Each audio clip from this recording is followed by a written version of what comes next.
मीठे प्यारे बाबा, ओम शांति। बाबा कहते, मीठे बच्चे, बाप उस्ताद ने तुम्हें मनुष्य से देवता बनने का हुनर सिखलाया है। तुम फिर श्रीमत पर औरों को भी देवता बनाने की सेवा करो। प्रश्न: अभी तुम बच्चे कौन सा श्रेष्ठ कर्म करते हो जिसका रिवाज भक्ति में भी चला आता है? उत्तर: तुम अभी श्रीमत पर अपना तन मन धन, भारत तो क्या विश्व के कल्याण अर्थ अर्पण करते हो। इसी का रिवाज भक्ति में मनुष्य ईश्वर अर्थ दान करते हैं। उन्हें फिर उसके बदले दूसरे जन्म में राजाई घर में जन्म मिलता है और तुम बच्चे संगम पर बाप के मददगार बनते हो तो मनुष्य से देवता बन जाते हो। गीत है, तूने रात गवाई। ओम शांति। बाप बच्चों को समझाते हैं। जब बच्चे समझते हैं तब फिर औरों को समझाते हैं। नहीं समझते तो औरों को समझा नहीं सकते। अगर खुद समझते औरों को समझा नहीं सकते तो गोया कुछ नहीं समझते। कोई हुनर सीखता है तो उसको फैलाता है। ये हुनर तो बाप उत्साह से ही सीखा जाता है कि मनुष्य से देवता कैसे बनाया जाए। देवताएं जिनके चित्र भी हैं मनुष्य को देवता बनाते हैं तो गोया वह देवता अभी नहीं है। देवताओं के गुण गाए जाते हैं। सर्वगुण संपन्न। यहाँ कोई मनुष्य के तो ऐसे गुण नहीं गाए जाते। मनुष्य मंदिरों में जाकर देवताओं के गुण गाते हैं। भल पवित्र तो सन्यासी भी हैं, परंतु मनुष्य उन्हों के ऐसे गुण नहीं गाते। वह सन्यासी तो शास्त्र आदि भी सुनाते हैं। देवताओं ने तो कुछ नहीं सुनाया, वह तो प्रलब्ध भोगते हैं। अगले जन्म में पुरुषार्थ कर मनुष्य से देवता बने थे। अभी कोई में भी देवताओं जैसे गुण नहीं। जहाँ गुण नहीं वहाँ जरूर अवगुण है। सतयुग में इसी भारत में यथा राजा रानी तथा प्रजा सर्वगुण संपन्न थे। उनमें सभी गुण थे। उन देवताओं के ही गुण गाए जाते हैं। उस समय और धर्म थे नहीं। गुण वाले देवताएं थे सतयुग में और अवगुण वाले मनुष्य है कलयुग में। अब ऐसे अवगुण वाले मनुष्य को देवता कौन बनावे? गाया भी हुआ है, मनुष्य से देवता। यह महिमा तो है परमपिता परमात्मा की।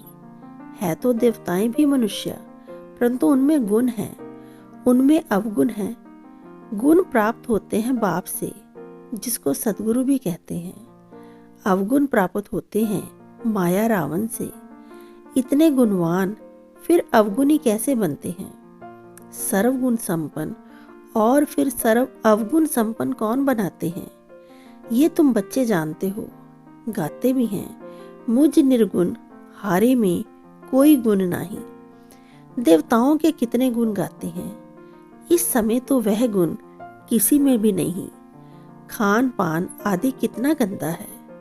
देवताएं हैं वैष्णव संप्रदाय और इस समय के मनुष्य है रावण संप्रदाय। खान पान कितना बदल गया है। सिर्फ ड्रेस को नहीं देखना, देखा जाता है खान पान और विकारीपन को। बाप खुद कहते हैं, मुझे भारत में ही आना पड़ता है। ब्रह्मा मुख वंशावली ब्राह्मण ब्राह्मणियों द्वारा स्थापना कराता हूँ। यह ब्राह्मणों का यज्ञ है ना। वह विकारी ब्राह्मण कुक वंशावली, ये है मुख वंशावली। बहुत फर्क है। वो साहूकार लोग जो यज्ञ रचते हैं उसमें जिस्मानी ब्राह्मण होते हैं। ये है बेहद का बाप। साहूकारों से साहूकार, राजाओं का राजा। साहूकारों का साहूकार क्यों कहा जाता है? क्योंकि साहूकार भी कहते हैं हमको ईश्वर ने धन दिया है। ईश्वर अर्थ दान करते हैं तो दूसरे जन्म में धनवान बनते हैं। इस समय तुम शिव बाबा को सब कुछ तन मन धन अर्पण करते हो तो कितना ऊंच पद पाते हो। तुम श्रीमत पर इतने ऊंच कर्म सीखते हो तो तुमको जरूर फल मिलना चाहिए। तन मन धन अर्पण करते हो, वह भी ईश्वर अर्थ करते हैं, कोई के थ्रू। ये रिवाज भारत में ही है, तो बाप तुमको बहुत अच्छे कर्म सिखलाते हैं। तुम ये कर्तव्य सिर्फ भारत तो क्या, परंतु सारी दुनिया के कल्याण अर्थ करते हो तो उसका एवज मिलता है, मनुष्य से देवता बनने का। जो श्रीमत पर जैसा कर्म करते हैं ऐसा फल मिलता है। हम साक्षी हो देखते रहते हैं, कौन श्रीमत पर चल मनुष्य को देवता बनाने की सेवा करते हैं, कितना जीवन परिवर्तन हो जाता है। श्रीमत पर चलने वाले ब्राह्मण ठहरे। बाप कहते हैं, ब्राह्मणों द्वारा शूद्रों को बैठ राज योग सिखलाता हूँ। 5000 वर्ष की बात है। भारत में ही देवी देवताओं का राज्य था। चित्र दिखाते चाहिए, चित्रों बगैर समझेंगे पता नहीं ये कौन सा नया धर्म है जो शायद विलायत से आता है। चित्र दिखाने से समझेंगे ये देवताओं को मानते हैं, तो समझाना है कि श्री नारायण के अंतिम 84वें जन्म में परम पिता परमात्मा ने प्रवेश किया है और राज योग सिखला रहे हैं। ये उनके 84वें जन्म का अंत है। जो सूर्यवंशी देवता थे उन सभी को आकर फिर से राज योग सीखना है। ड्रामानुसार पुरुषार्थ भी जरूर करेंगे। तुम बच्चे अभी सन्मुख सुन रहे हो और बच्चे फिर इस टेप द्वारा सुनेंगे तो समझेंगे हम भी माता पिता के साथ फिर सो देवता बन रहे हैं। इस समय 84वें जन्म में पूरे बिगर जरूर बनना है। आत्मा बाप को सब कुछ सरेंडर करती है। यह शरीर ही अश्व है जो स्वाहा होता है। आत्मा खुद बोलती है, हम बाप के बने हैं, दूसरा ना कोई। मैं आत्मा इस जीव द्वारा परम पिता परमात्मा के डायरेक्शन अनुसार सेवा कर रहा हूँ। बाप कहते हैं, योग भी सिखाओ और सृष्टि चक्र कैसे फिरता है वह भी समझाओ। जिसने सारा चक्र पास किया होगा वह इन बातों को झट समझेंगे। जो इस चक्र में आने वाला नहीं होगा वह ठहरेगा नहीं। ऐसे नहीं सारी सृष्टि आएगी, इसमें भी प्रजा ढेर आएगी। राजा रानी तो एक होता है ना। जैसे लक्ष्मी नारायण एक गाया जाता है, राम सीता एक गाया जाता है, प्रिंस प्रिंसेस तो और भी होंगे, मुख्य तो एक होगा ना। तो ऐसा राजा रानी बनने के लिए बहुत मेहनत करनी है। साक्षी हो देखने से पता पड़ता है यह साहूकार राजाई कुल का है या गरीब कुल का है। कोई माया से कैसे हारते हैं जो भगंती भी हो जाते हैं। माया एकदम कच्चा खा जाती है, इसलिए बाबा पूछते हैं, राजी खुशी हो? माया के थप्पड़ से बेहोश व बीमार तो नहीं पड़ते हो? ऐसे कोई बीमार हो पड़ते हैं, फिर बच्चे उनके पास जाते हैं, ज्ञान योग की संजीवनी बूटी देकर सुरजीत कर देते हैं। ज्ञान और योग में ना रहने के कारण माया एकदम कला काया चट कर देती है। श्रीमत छोड़ मनमत पर चल पड़ते हैं। माया एकदम बेहोश कर देती है। वास्तव में संजीवनी बूटी ये ज्ञान की है, इससे माया की बेहोशी उतर जाती है। यह बातें सभी इस समय की है। सीताएं भी तुम हो।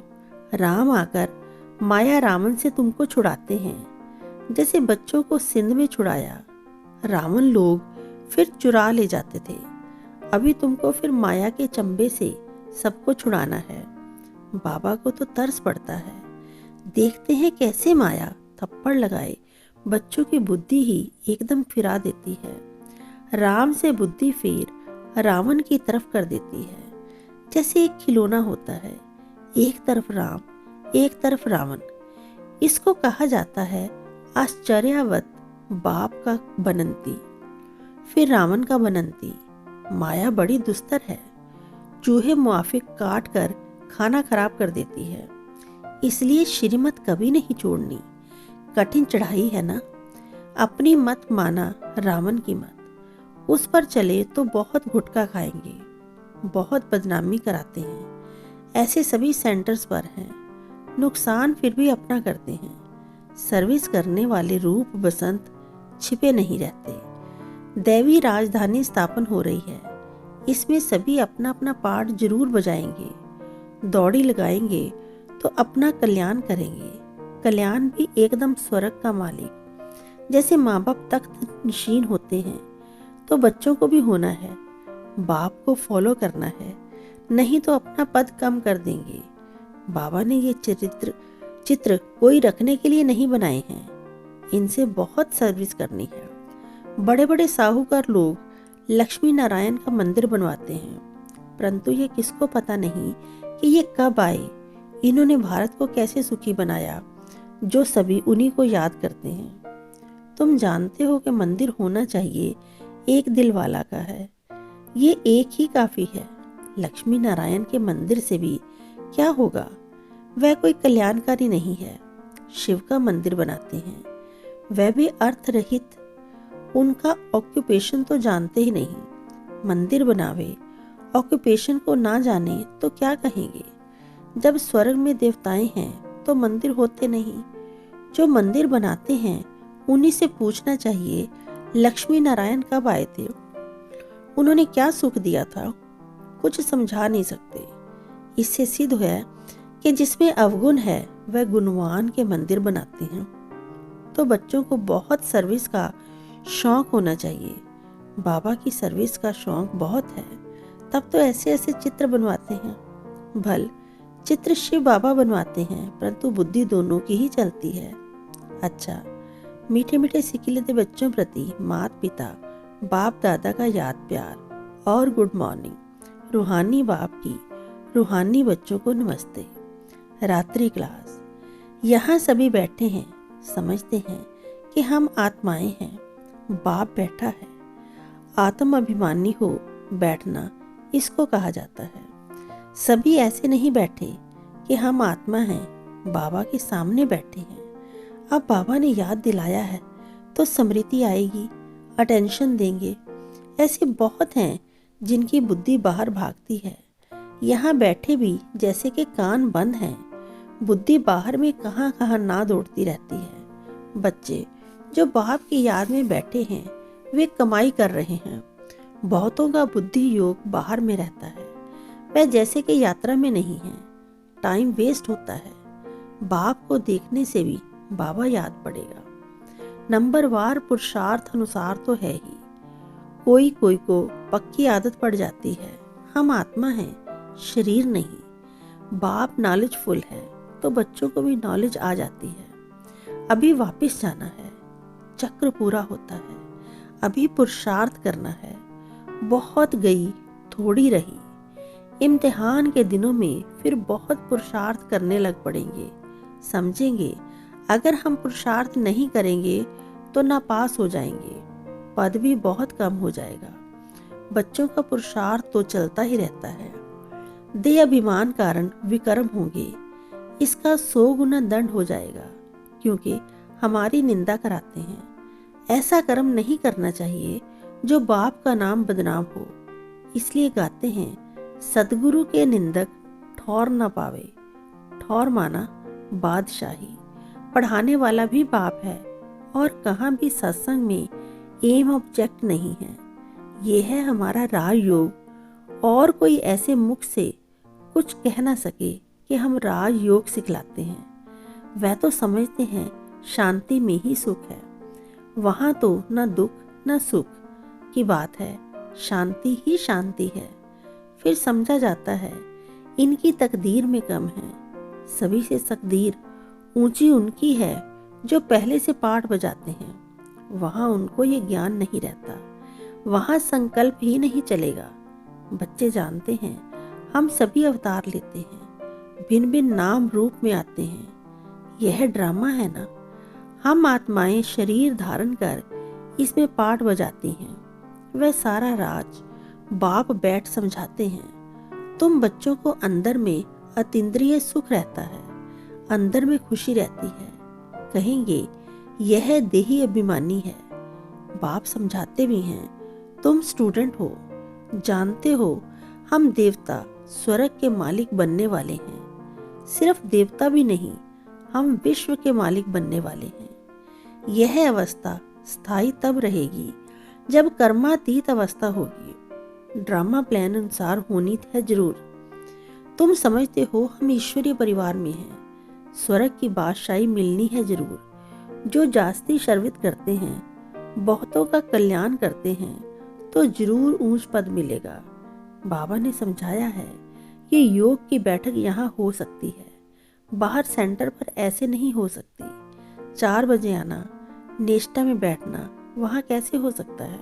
नहीं, सेंटर में रहने वाले भल बैठे हैं, बाहर वाले को भूले चुके भी कहना नहीं है। समय ऐसा नहीं है, ये यहाँ ठीक है, घर में ही बैठे हैं, वहाँ तो बाहर से आना पड़ता है। यह सिर्फ यहाँ के लिए है। बुद्धि में ज्ञान धारण होना चाहिए। हम आत्मा हैं, उनका ये अकाल तखत है। टेव अर्थात आदत पड़ जानी चाहिए। हम भाई भाई हैं, भाई से हम बात करते हैं। अपने को आत्मा समझ बाप को याद करो तो विकर्म विनाश हो जाएगा। अच्छा, मीठे मीठे रूहानी बच्चों को रूहानी बाप दादा का याद प्यार। गुड नाइट और नमस्ते। धारणा के लिए मुख्य सार: ज्ञान योग की संजीवनी बूटी से स्वयं को माया की बेहोशी से बचाते चलना है, मनमत पर कभी नहीं चलना। दूसरा, रूप बसंत बन सर्विस करनी है, माता पिता को फॉलो कर तख्त नशीन बनना है। वरदान: अपनी शक्तिशाली स्थिति द्वारा दान और पुण्य करने वाले पूजनीय और गायन योग्य भव। अंतिम समय में जब कमजोर आत्माएं आप संपूर्ण आत्माओं द्वारा प्राप्ति का थोड़ा भी अनुभव करेंगी, तो यही अंतिम अनुभव के संस्कार लेकर आधा कल्प के लिए अपने घर में विश्रामी होंगी और फिर द्वापर में भक्त बन आपका पूजन और गायन करेंगी। इसलिए अंत की कमजोर आत्माओं के प्रति महादानी वरदानी बन अनुभव का दान और पुण्य करो। यह सेकंड का शक्तिशाली स्थिति द्वारा किया हुआ दान और पुण्य आधा कल्प के लिए पूजनीय और गायन योग्य बना देगा। स्लोगन: परिस्थितियों में घबराने के बजाय साक्षी हो जाओ तो विजयी बन जाएंगे। परिस्थितियों में घबराने के बजाय साक्षी हो जाओ तो विजयी बन जाएंगे। ओम शांति, ओम शांति मीठे बाबा।